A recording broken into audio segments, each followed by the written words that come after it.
Welcome back to the LCP Digital Learning Channel. Today I have just a really quick technology helper for you. So if your students forget their 4-digit passcode to log into their iPad, I'm going to walk you through how to get this fixed real quickly with an Apple Classroom. Okay, so now I'm inside of my Apple Classroom, and so for example, maybe this LCISD student forgot their password. So what I'm going to want to do is click the student's name, and then right here under passcode, I'm going to click right here. This is going to be the login. It's not your email login, it is your Apple Classroom login. So it's usually first, last at appleid.lcisd.net or whatever it is that you've been assigned. So I'm going to go ahead and log in.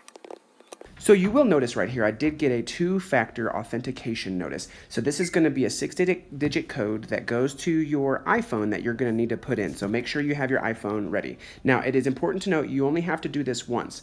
Once you've signed in with Apple Classroom, you can reset passwords from this point forward without having to sign in. All right, so now it asks me, do I want to reset this password? I'm going to say reset. Now, notice the password that it gives you. This is important that you remember this. So I need to remember 0579 to tell the student. So now I'm done. So now the student is going to be able to go into their iPad and reset their password. So let's see what that looks like.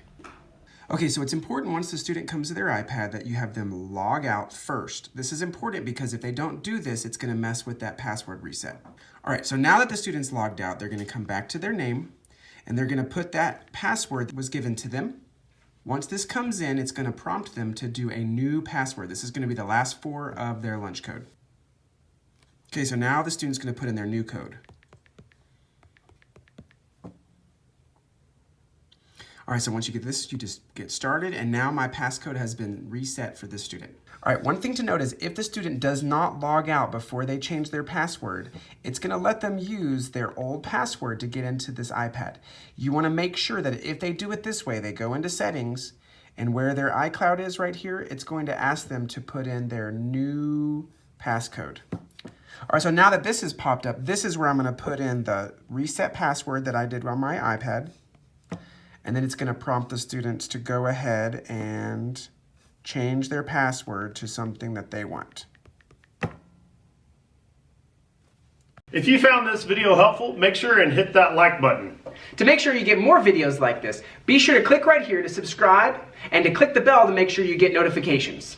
If you'd like to submit a topic or concept for future videos, there's a link in the description down below. And if you're looking for more digital learning tips and tricks, make sure to follow us on Twitter.